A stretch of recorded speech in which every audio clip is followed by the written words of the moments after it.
Seeking love? Let's dive in together. Welcome to Radiant Romance, my journey to true love. Join me, Christine Howard, as I navigate the twists and turns of finding my soulmate with grace, ease, and joy. Don't miss your chance to be front row with me in this exhilarating journey. Tune in and be inspired to manifest your own radiant romance. Welcome to another episode of Radiant Romance, my journey to true love. I am Christine Howard, your host and subject of this reality show. I am grateful to be here with you today for the last episode of season 1. I can't believe it's here. It's amazing to look back over the past 2 months already to see where I started in this journey and where I am now today. I started feeling a bit nervous about setting up my profile and getting out there dating, and now I'm feeling a lot more confident in who I am and what I'm looking for, and I'm even more excited for true love. And while my soulmate did not appear in these 8 episodes, well, maybe he's here and I just don't realize it yet. I truly do feel he's close. And I'll tell you why in this episode. And I'll also say, I'm not just saying that for the ratings. Okay, so let's dive in with my celebrations since the last episode. Enjoy the clip.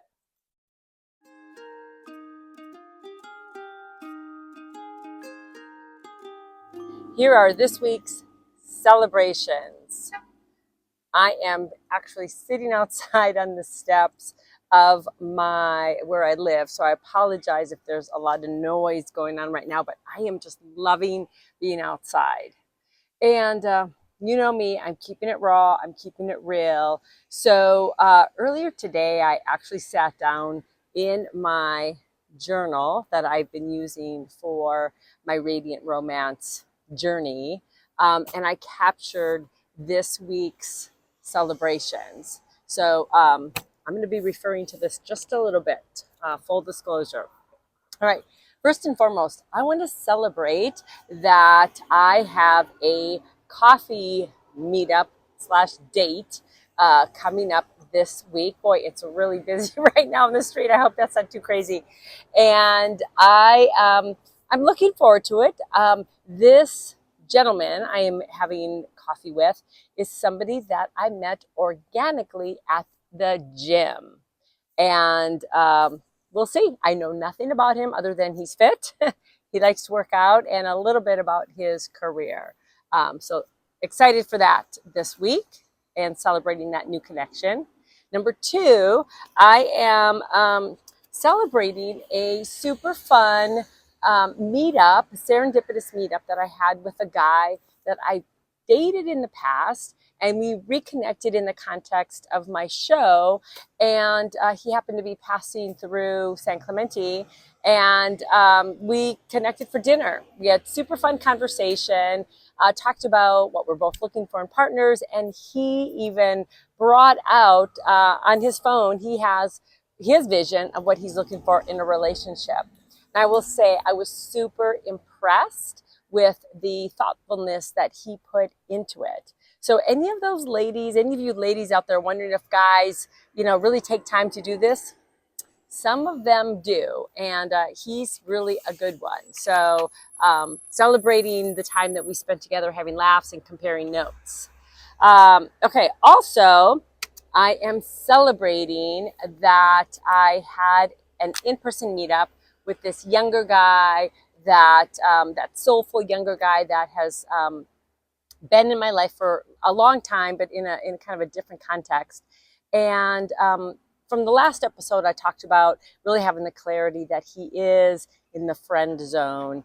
And again, he was someone else, doesn't live close to me, but he was passing through, and we had a chance to connect And I was very transparent and open with him on where I'm at and what I'm looking for and how much I appreciate our connection. But really being friends is the only thing that I'm interested in. And it felt super good, and I felt super powerful to actually speak my truth with him. And again, knowing that it took some time to really kind of figure out, was there a potential there or not, and being able to speak again my own truth felt super amazing. And I look forward to continuing to speak my truth with all the men that come in my life, including my partner. Okay, number 4, I have been experimenting with something that I learned both from Jonathan as well as the dating coach, Jonathan, the dating coach, as well as Julie, the dating and matchmaker. And that is, again, to connect organically with people. Like, how many opportunities do we have out in the day-to-day world to say hi, to make small talk with somebody? And so I have been experimenting with that, and it's been super fun. And while I think that did have a little bit of a play in my coffee date coming up with the guy from the gym, but even though it hasn't translated to my partner yet, I will say it's fun, and I feel really connected to my community and to people I'm meeting. And I'm doing this with guys and girls, so it feels good just to have more authentic connection with people. Beside, again, just passing people randomly in the street. So that feels really good to me. Celebration number 5 is I am celebrating some beautiful sister time with one of my dear friends that was in town this weekend. And I'm celebrating that she is in a relationship. And why would I celebrate that? It's not me. I believe in celebrating people. And that's, again, a good energy to put out. So I actually have a captain's log that was inspired by our time together that I want to share with you as part of this 5th celebration. Enjoy the clip.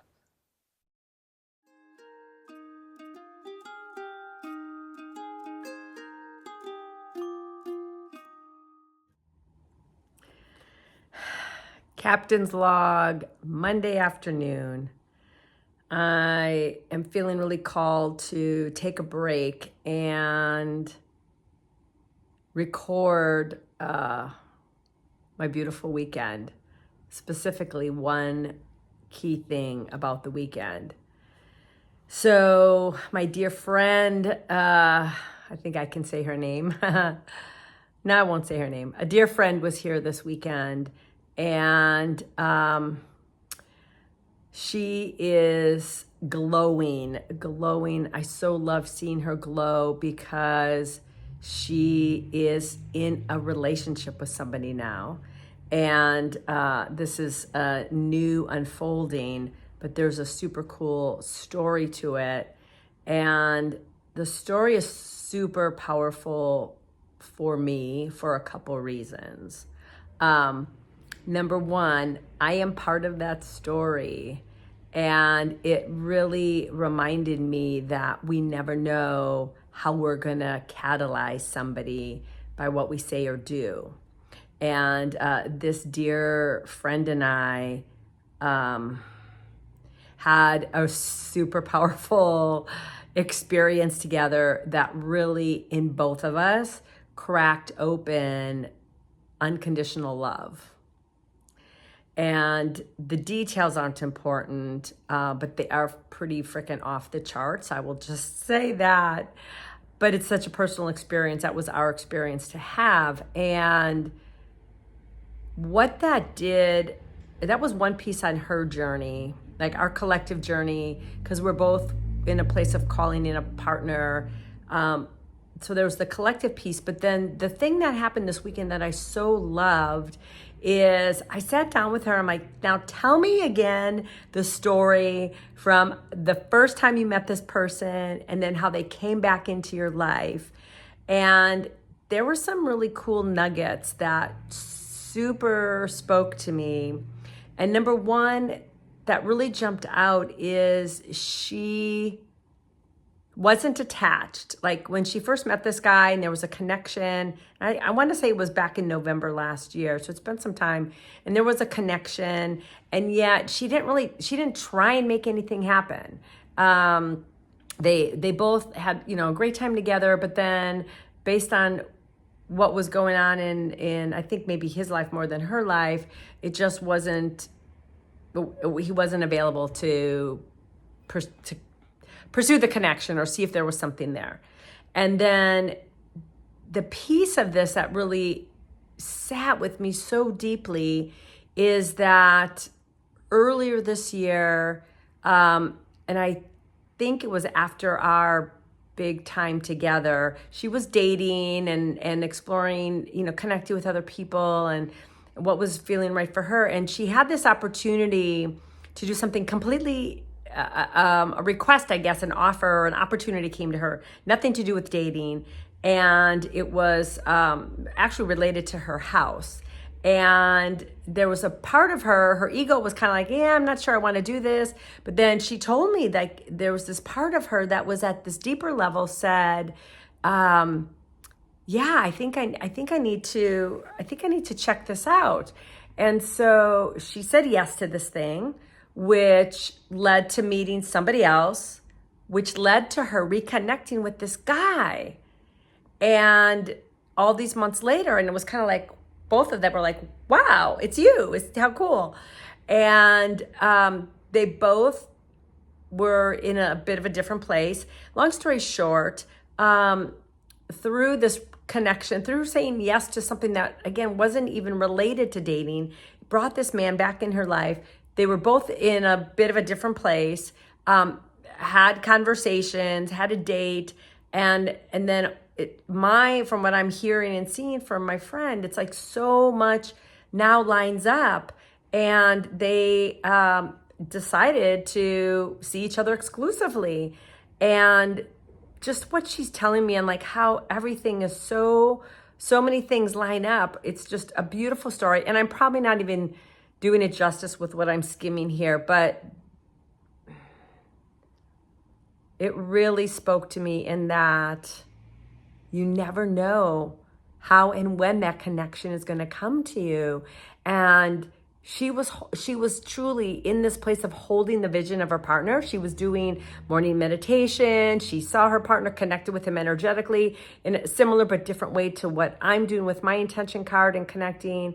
So she was in this very pure place, not grasping, not trying to make something happen, but just truly being love. I know that's something she talked about me. It's like just in this place of just being love, being this open vessel of love and loving herself first and foremost. And so for me, spending time with her this weekend, I felt like I was in love. I was glowing, and the love that we have for each other as friends, and how we're soul sisters on this journey together, and how we listen to each other and witness each other, uplift each other and celebrate each other. It was so beautiful. And I'm so grateful to have her in my life.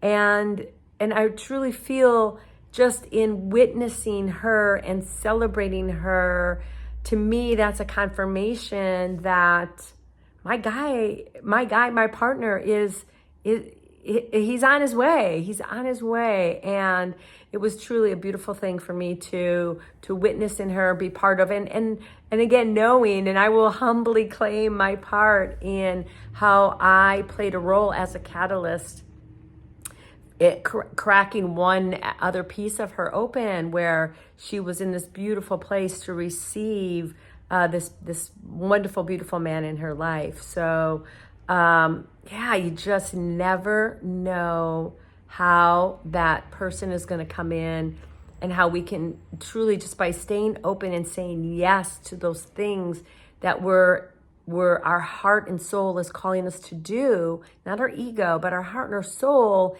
even if it doesn't maybe feel comfortable, but if it feels right from down here, that magic can happen. So that's my captain's log for this Monday afternoon. Being open to not only hear my friend's story, but to really sit in the beauty and joy lifted my heart. Now, how often do we find ourselves feeling jealous or sad about somebody else's happiness or success? This is actually a great lead in to my insights and learnings for this episode. Enjoy the clip. I have 4 insights and learnings for this last episode of Radiant Romance.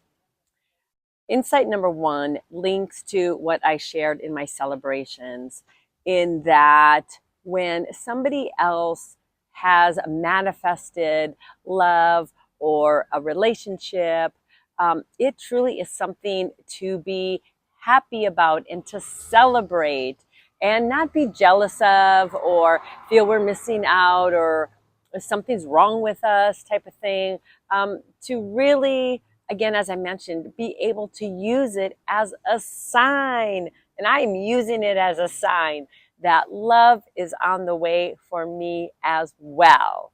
I'm like one person removed from my sacred partner, and it feels amazing. And that's number 1. Number 2 is, just because I'm calling in a partner doesn't mean I need to be in dating mode all the time. It's been a week or so since I quit the dating apps, or I put them on hold. And again, this has allowed me to meet some people organically. It's put me out in the community more, and that also feels amazing. So really to honor what's flowing for me, what feels right for me in the moment, and knowing that the dating apps and dating don't have to be the only way to go. All right, insight number 3 is, I've seen this in observing myself, in that I don't have to make anything happen. There's this old part of me that kind of got activated this week.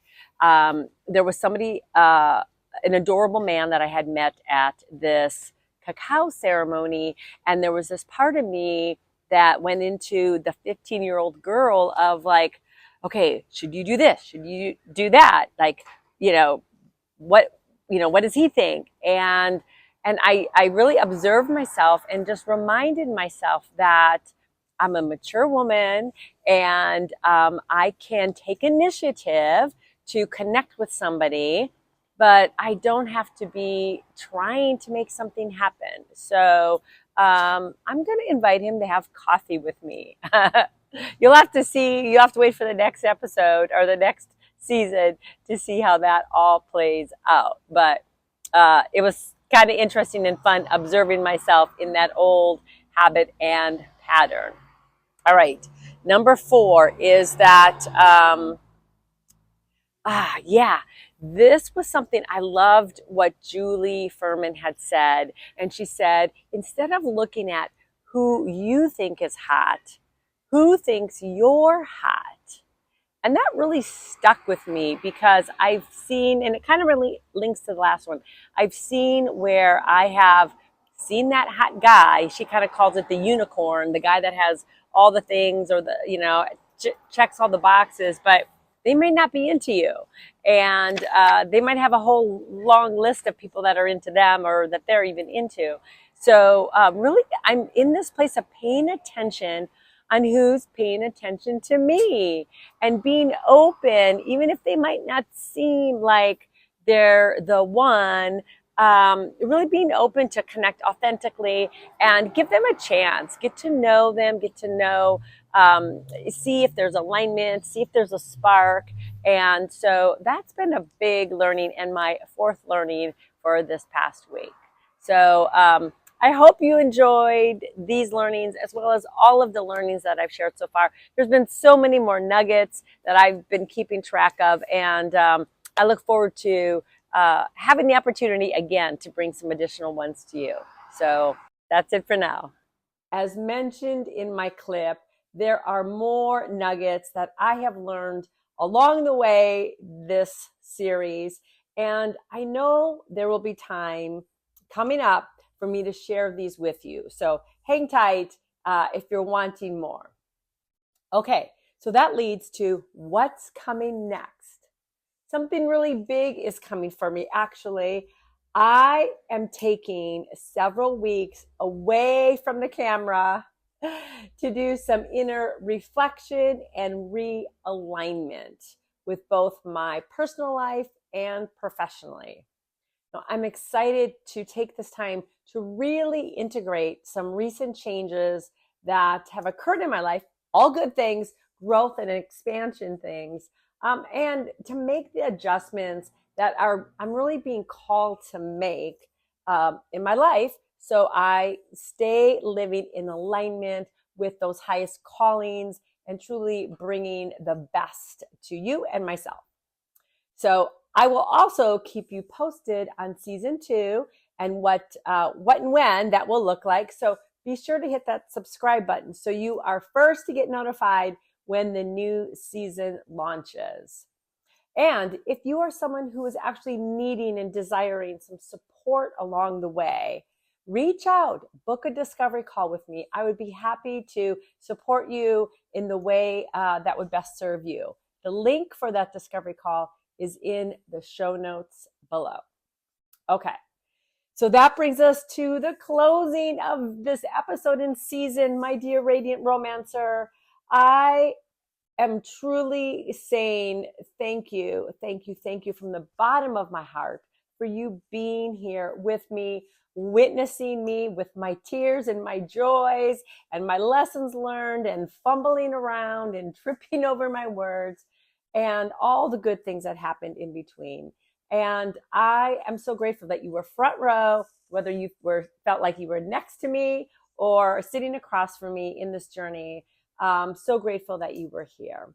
And that leads me to the final thing. Like, I am wishing you truly, wholeheartedly, grace and ease and joy on your journey to finding your true love. So wishing you well until we meet again. Take care and bye for now.